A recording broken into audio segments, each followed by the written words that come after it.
Shalom.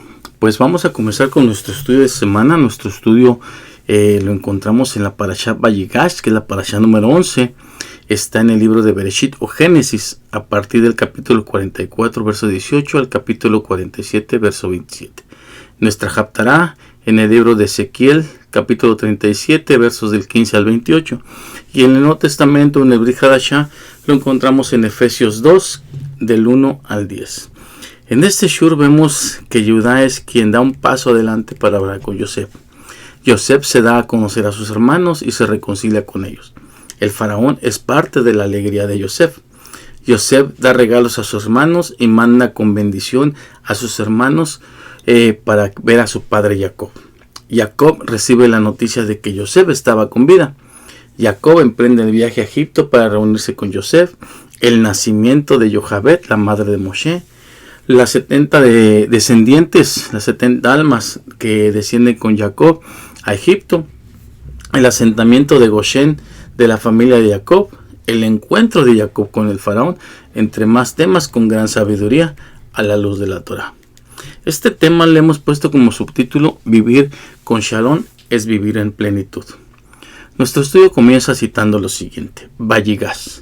Se acercó a él Yehudá y dijo: por favor, mi señor, hablar ahora a tu siervo unas palabras en los oídos de mi señor, pero no te enojes con tu siervo, ya que tú eres como el faraón. De este pasuk podemos extraer a la luz de la Torah demasiada sabiduría, pero nos enfocaremos en el pasaje del capítulo 47, versos 7 al 9, donde nos cita lo siguiente: y trajo Yosef a Jacob su padre, y lo presentó delante del faraón, y bendijo Jacob al faraón. Entonces dijo el faraón a Jacob: ¿cuántos son los días de los años de tu vida? Y contestó Jacob al faraón: los días de los años de mi vida peregrinación son 130 años. Pocos y malos fueron los días de los años de mi vida, y no han alcanzado a los días de los años de la vida de mis padres, en los días de su peregrinar. En algunos comentarios se nos hace saber que el faraón le preguntó la edad a Jacob debido a que le llamaba la atención el aspecto que tenía una persona muy anciana, como no había visto jamás.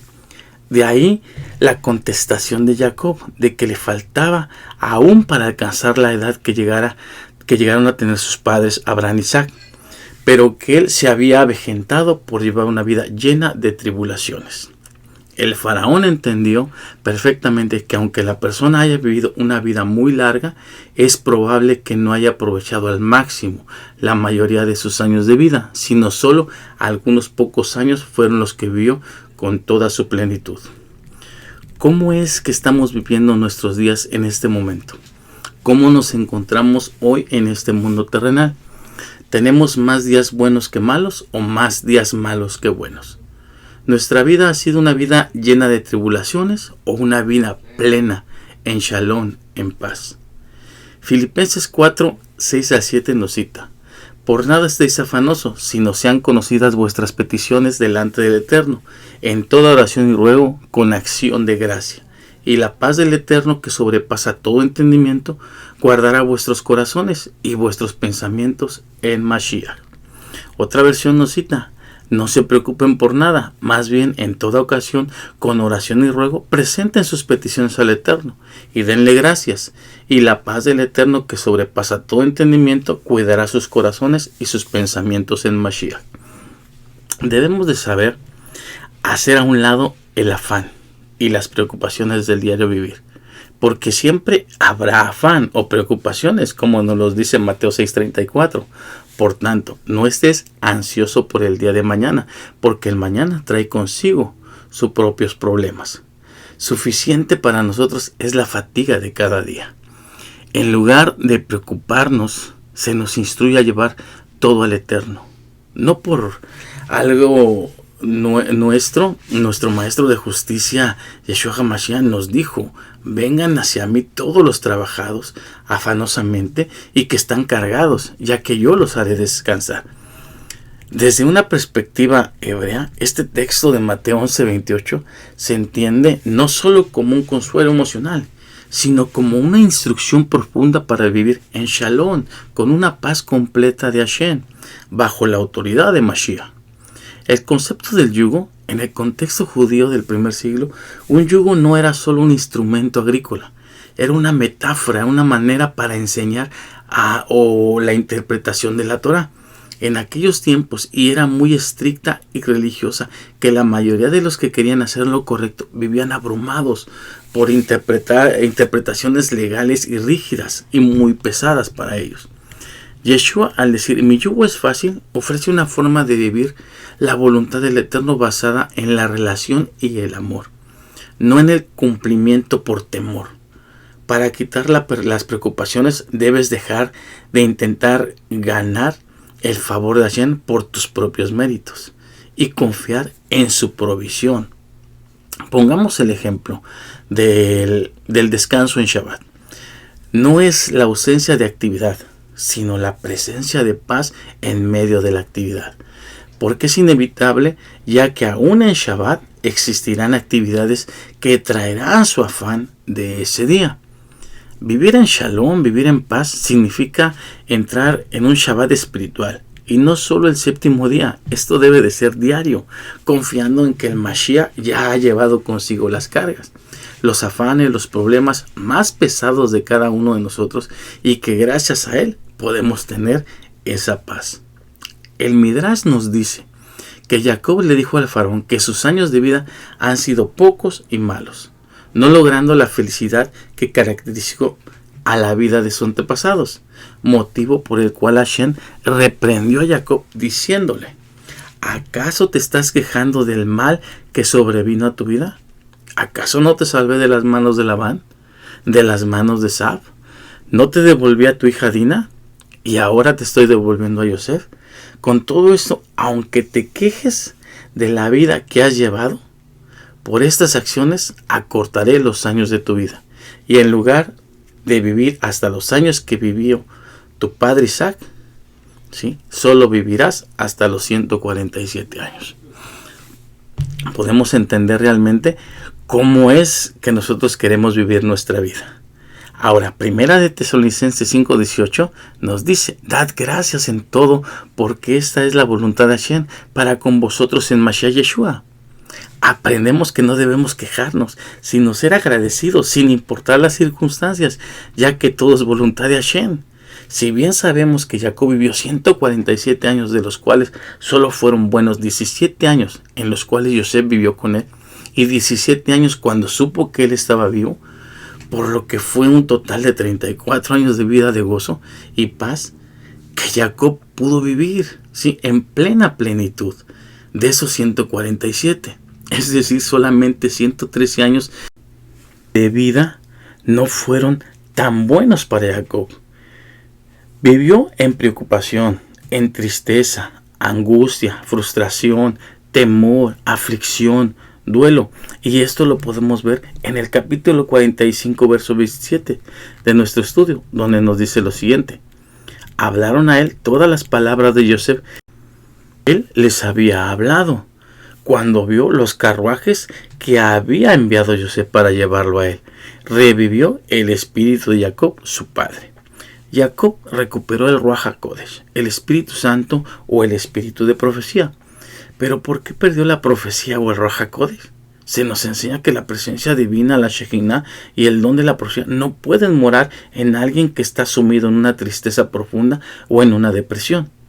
Durante los 22 años que Jacob pensó que Yosef estaba muerto, vivió en un estado de luto, ¿sí?, un luto constante.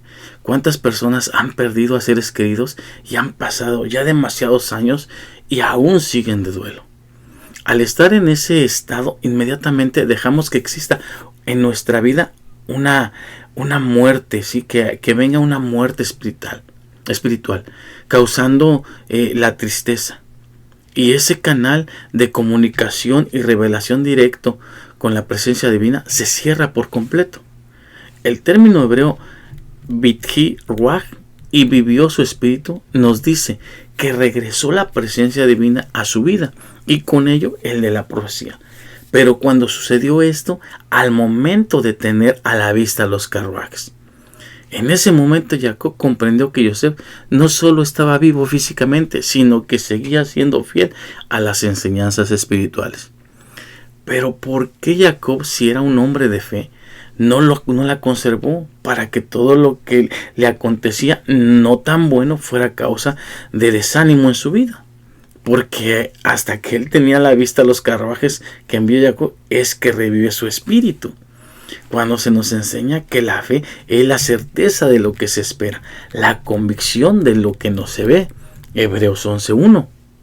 La emuná, la fe, no es esperar que algo suceda, sino mantenerse firme y fiel a la promesa del Eterno, independientemente de las circunstancias que sucedan a nuestro alrededor. Tener fe es poseer ya la garantía de que el Eterno, lo que ha prometido, eso va a ser, aunque aún no sea visible. En el pensamiento hebreo, la fe está ligada a la acción. No puedes tener fe si no actúas conforme a lo que el Eterno ha dicho. Muchos nos hemos encontrado en situaciones similares a las de Jacob. No salimos de un problema cuando ya nos viene otro. Pero como se nos enseña, no todo es malo, simplemente no tan bueno, porque todo tiene un propósito para nuestra vida. Pero existe una de las preguntas más profundas en el pensamiento de un temeroso de Hashem. ¿Acaso Jacob perdió la fe? La respuesta no es que Jacob perdió su fe. ¿Sí? Él no pudo perder la fe en el Eterno, sino que la naturaleza de la prueba y la profundidad del dolor afectarán su capacidad de percibir la realidad espiritual. Jacob no dudó del Eterno, pero creyó en la mentira, ¿sí?, presentada con pruebas. ¿De quién? De sus hijos. Sus hijos le llevaron la túnica de Yosef empapada en sangre, como lo vimos en Génesis 37, del 31 al 33. Ahora, desde una perspectiva hebrea, el ojo humano es limitado. Jacob creyó en lo que vio. ¿Qué vio? La túnica rota, desgarrada y con sangre. Y esa verdad física logró y tuvo mayor peso que nubló su verdad espiritual.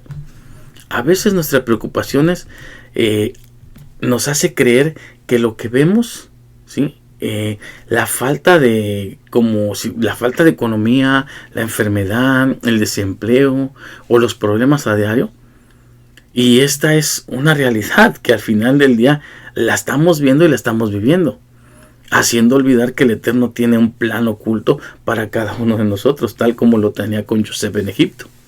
Existe un concepto en el judaísmo que nos lo cita Rashi, que dice: sobre un muerto se decreta que se olvide del corazón, pero sobre un vivo no. ¿Qué nos quiere decir? Jacob no podía recibir consuelo porque en lo profundo de su alma algo no cerraba, algo no hacía clic, no estaba bien. Él no podía creer que Yosef estuviera muerto. Sin embargo, al no tener la certeza de que estaba vivo, su alma quedó atrapada en el limbo. Su falta de paz no era falta de fe en el Eterno, sino el resultado de un duelo que bloqueó su espiritualidad por la mentira de sus hijos. De ahí que hablar lashon hara, lengua maligna o mala lengua, se considera el arma más destructiva que posee el ser humano. En la tradición de los sabios se nos enseña que la lashon hara es un arma que mata a 3 personas simultáneamente. ¿A quién lo dice? Porque corrompe su alma y la separa de la presencia del Eterno. A quien lo escucha, porque se hace cómplice y permite que el veneno entre en su corazón. Y a quien se refiere, la víctima, porque destruye su reputación y su honor, lo cual es comparado espiritualmente con el derramamiento de sangre.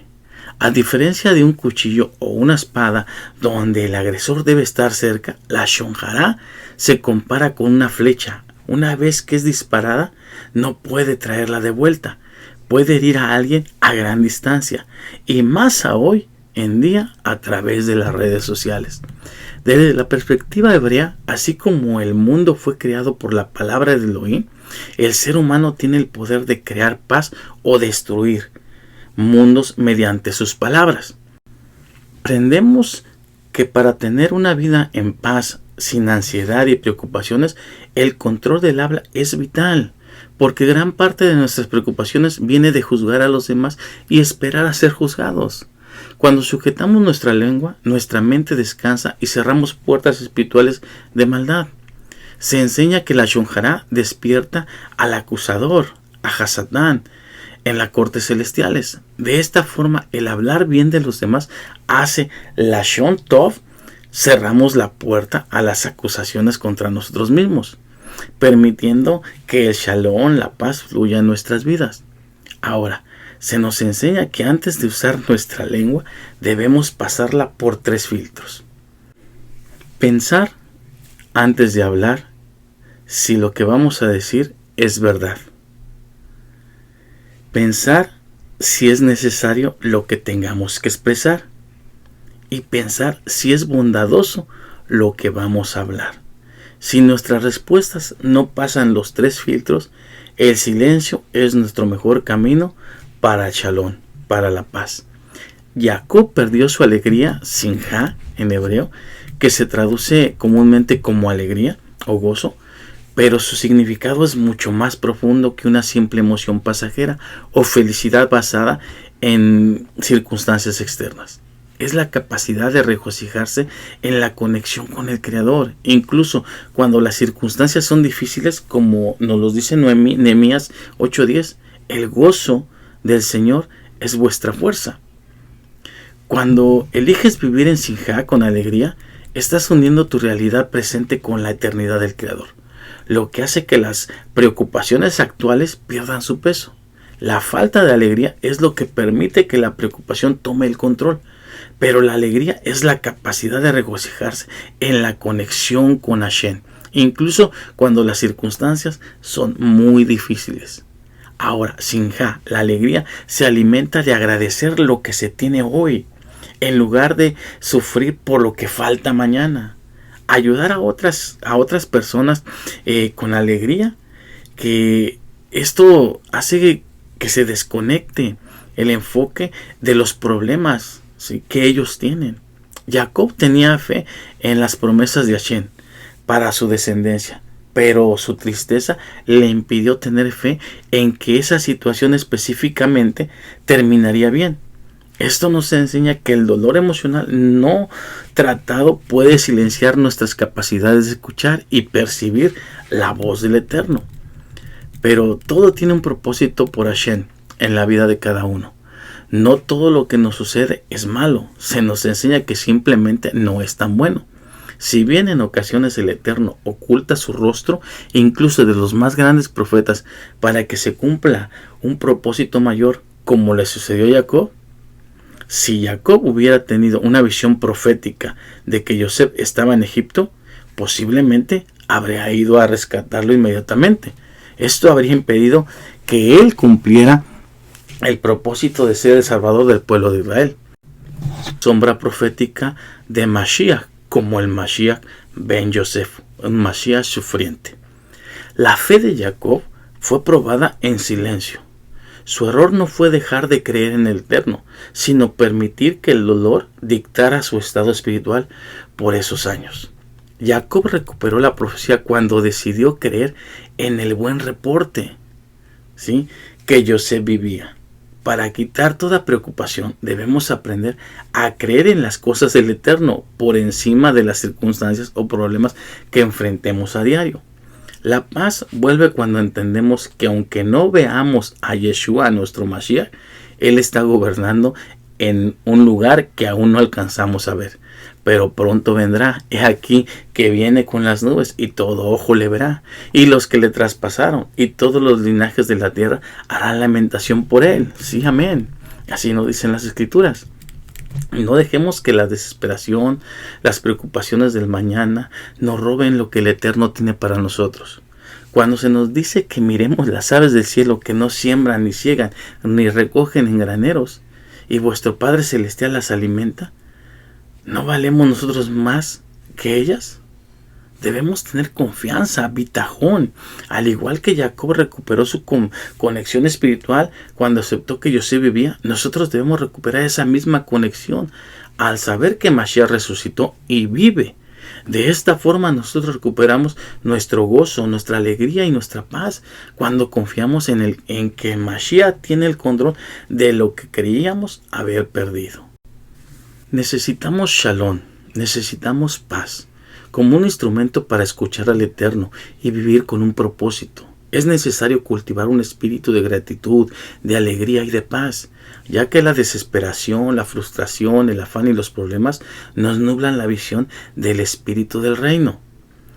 En una perspectiva hebrea, bitajón, confianza, es la acción diaria, no solo de una oración, sino cuidar ante la presencia de Hashem cada vez que un pensamiento de ansiedad o preocupación cruza por nuestra mente. La paz no viene de que nuestros problemas simplemente desaparezcan de nuestra vida. Se necesita caminar en unidad a aquel que es Sar Shalom, el príncipe de paz. Cuando nuestra gratitud es completa por todo lo que el Eterno ha hecho en nuestra vida, el Shalom no es la ausencia de los problemas, sino un regalo divino que protege nuestra mente y corazón de las preocupaciones y ansiedad, dándonos un sentido de bienestar y tranquilidad que va más allá de lo que la razón humana puede comprender. De ahí lo que Yeshua nos dijo, que si llevamos nuestras cargas a Él con fe y gratitud, Él nos dará una paz que nos sostendrá. Para finalizar, quiero contarles un relato. Esta historia se utiliza frecuentemente para reflexionar sobre la importancia de vivir con conciencia, con plenitud y valor el tiempo que realmente decidimos ser felices, ¿ok? Estar en shalom, estar en paz, en lugar de siempre quejarnos y dejar pasar los años. Esta historia lleva por nombre El Buscador. Esa historia narra la llegada de un hombre, que es el buscador, que llega a un pueblo. Al entrar en un hermoso jardín, que resulta ser un cementerio, se horrorizó al leer las lápidas. En ellas figuraban periodos de vida extremadamente cortos, como vivió 8 años, 6 meses y 3 días, o vivió 5 años, 8 meses y 3 semanas.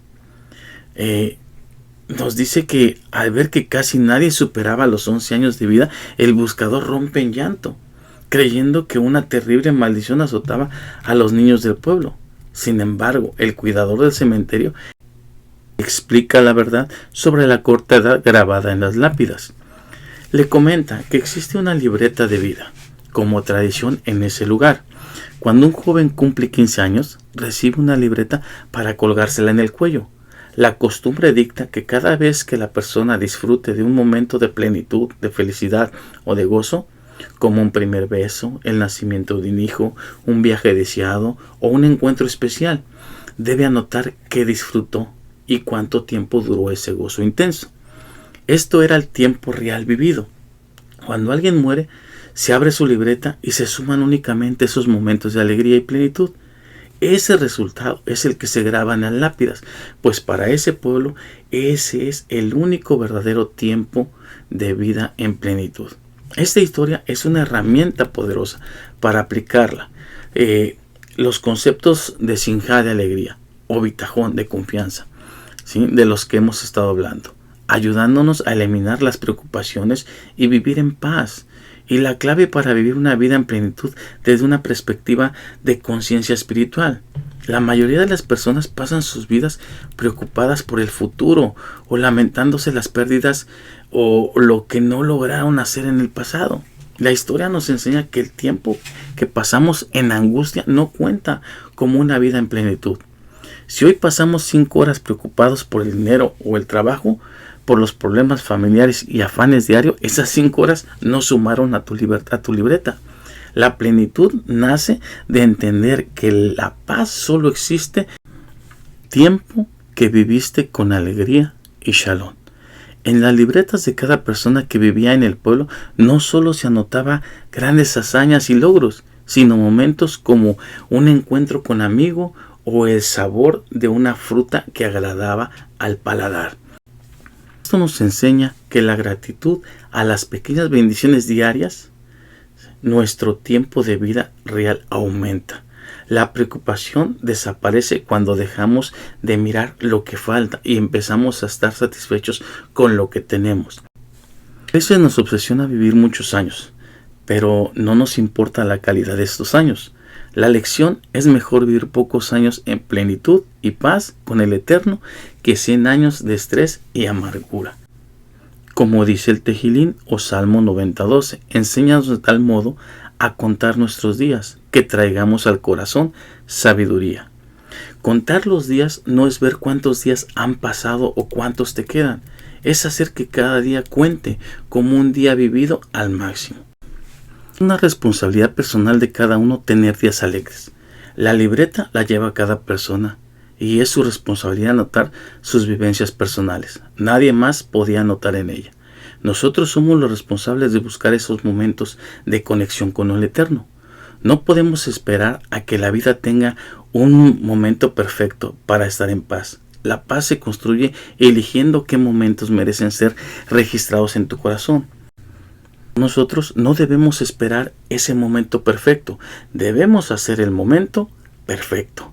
El visitante en este pueblo se dio cuenta y entendió que la verdadera tragedia no es morir joven, sino morir habiendo vivido poco tiempo en alegría y perder mucho tiempo en preocupaciones. Vivir en paz es lo mejor que nos puede pasar, porque es la única forma de hacer a un lado la preocupación. Porque sin shalom, sin paz, aunque vivamos 100 años, habremos pasado la mayor parte del tiempo ausentes, atrapados en una vida recordando un pasado que no podemos cambiar. Para la salud del alma, la paz no es simplemente la ausencia de conflictos. Es el shalom, un estado de integridad y plenitud donde nada falta y nada está destruido. Cuando tienes shalom, tienes paz, tienes claridad para tomar decisiones, tienes salud para tu cuerpo, las puertas de bendición se abren en tu vida, entras en la plenitud para escuchar la voz del Eterno. Al final de un día, en tribulación, en ansiedad y problemas, podemos perder todo.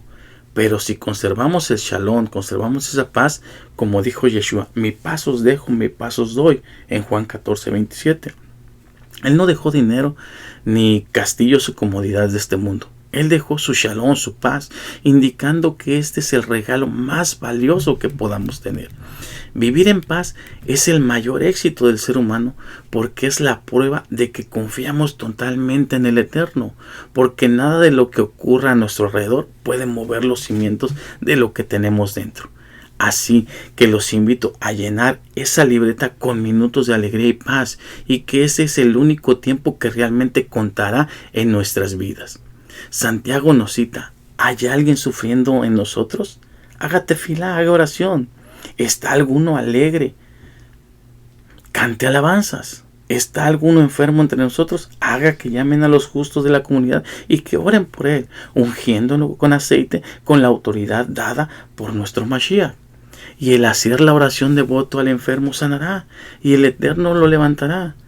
Y si hubiera cometido pecado intencional, le será perdonado. Baruch Hashem. Que el Eterno bendiga sus vidas, y esperando que este estudio haya sido de bendición para cada uno de ustedes. Nos vemos en el próximo Shur. Shabbat Shalom.